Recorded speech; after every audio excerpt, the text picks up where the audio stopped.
Good morning. Exhortation to obedience. Moving right along in Philippians.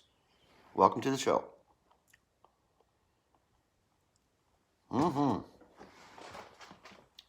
There's no question here of sinners working for salvation. This is an exhortation to saints to make the salvation they have effective in their daily life and action. The word of life, or a living example of the evangel, consists in conduct so consistent with it that the life alone will proclaim the spirit of the message, apart from its formal announcement. Christ, Paul, Timothy, and Epaphroditus were living examples, or living expressions for their service, and sufferings exemplify its message. Let's see if I can adjust this a bit better. There you go. The priest in Israel, officiating at the altar, poured a libation, usually of wine, upon the sacrifice. Numbers 15:5.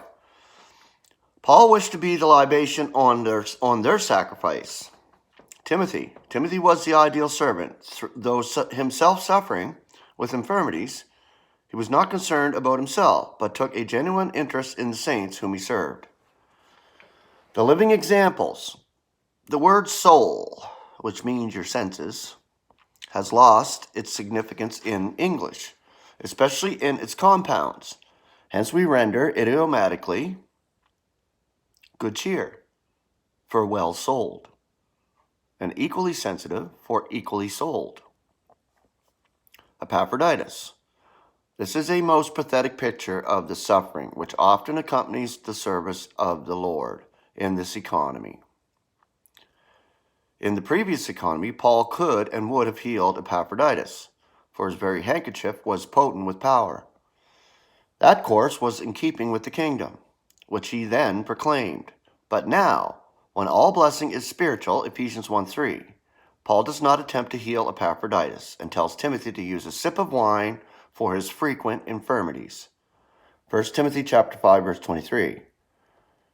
How full of feeling is the statement that he was depressed, not by his own condition, but because the Philippians had heard of it and would be concerned about him. Epaphroditus was commissioned by the Philippian ecclesia to bring their contribution to Paul.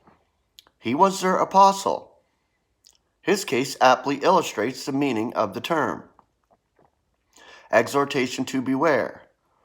Those who are elsewhere called the circumcision are here termed the maimcision. And true believers in Christ Jesus are the genuine circumcision. Circumcision signified the cutting off of the flesh, but speedily became a badge in which the flesh took great pride.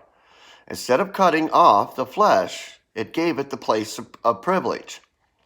Only those circumcised dared to hope for God's blessings. Now a mere mutilation of the flesh is replaced by doing in spirit what circumcision typified. We cut off the physical altogether.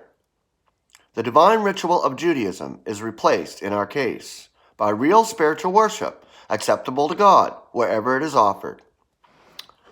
The example of Paul. Paul is the most brilliant example of the results of a divine religion in which the flesh is given a place. Now, it says Paul, but he should use Saul, because prior, Saul was the persecutor of the followers of Jesus Christ. So he went after and killed them. So the flesh was given a place at that point. His birth gave him the most favored place among men. His attainments gave him the highest place among his own race. But he forfeits all this and flings it from him because it interferes with the superior position accorded to him in Christ. His religion made him the chief of sinners, Christ's bitterest enemy. Now he will have no more of his own, but that which was founded on Christ. All right, I'm going to stop there today and we'll continue tomorrow. It just gets more powerful all the way through. And I love it how it's just little sections. And if you look here, you can see that the little sections are separated, but it explains it like really good. Philippians is really a good book in the Concordant Commentary. They all are. but I love them all. So that's why I say when I'm reading one, I love it. It's great, because it is. All right. Grace and peace to you. Have a wonderful Wednesday. We will see you tomorrow. Grace and peace.